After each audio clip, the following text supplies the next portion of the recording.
Kaixo lagunok, gaurko honetan alto voltaje izeneko karta jolasa aurkeztu gura duzue. Alto voltaje jolasa 8 urtetik aurrerako 2 eta 4 jokalarin artean jolasteko modukoa da. Jolasan edukixa ikusteko karta zabaldu eta bera batarako dugu.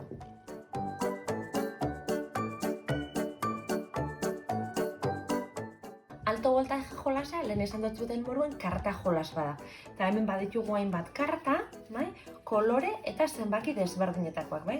Karta bakoitzean beti ukiko dugu. Hola, bai, zenbaki bat, bai? Eta kolore bat. Koloreak ez dauko jolasian eraginik, baina zenbakixak bai. Eta gero danak eukiko dugu erdixan, beste zenbaki txiki bat eta gehiketa edo kenketa ikur bat, bai? Kasu honetan adibidez botz bat, hemen dau lau bat gorria, 7 bat, ikusten duzu. Danak izango dira horrelakoak. Ze zenbakitatik, ze zenbakitara, batetik 9ra, edo 10ra. Ontxe begiratuko. Bai, 10ra. Jolasian hasteko ingo duena da, karta danak ondo nahaztu, eta jokalari bakoitzari 7 karta banatuko dut dugu. Iepa.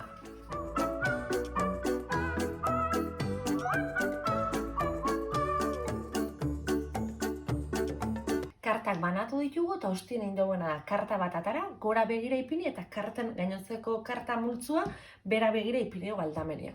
Nola jolasten da alto voltaje jolasian? Bueno, alto voltaje jolasian helburua da norbera izatea lerena karta gabe geratzen dana. Ez da utxandarik eta jokalari danok jolastuko dugu aldi berian. Eta zein da jolasan dinamika? Lehen esan dut bezala, karta baten badauko beti zenbaki bat eta gero batuketa edo kenketa bat proposatu duzku. Kasu honetan badauko 7 eta gero dauko gehi edo ken 2.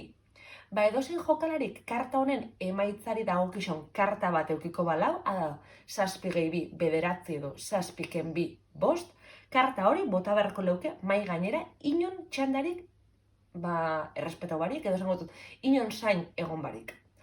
Hobeto ulertzeko, guazen ikusten adibidea. Vale, kasu honetan dauko 9 gehi 2 edo ken 2. Ken 2 izango da 7 eta 9 gehi 2 berez 11 da, baina esan dugu lehen kartak 10ra arte diesela. Orduan izango da 9 ken gehi 2 izango da 10 eta barrera hasiko da batetik zenbatzen. Beraz, 9 gehi 2 bat izango da. Edozein jokalarik emaitza hori baldin balauke, ipiniko leuke karta. Berdin dutzeko kolorea. Kasu honetan bat gehi 2 edo ken 2. Ba, gehi 2 3, ken 2 10 9. 9 gehi 3 eta ken 3. Ba, 6 edo 10 bat 2. Hemen bota beharko gonke 3 bat edo bateko bat. Bai? Kasu honetan 4 edo 10 9 8.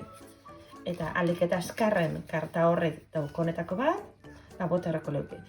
Inok espaldin badauko, honei dagokizun emaitzak, txandaka hasi beharko ditzake multzotik kartak hartzen. Euki eskero, barriro botatzen da, eta barriro jarraitzen dugu jolasan dinamikak. Jolasian jolasten gabitzela, helduko da punto bat karta bakarrakin geratuko garela. Bai?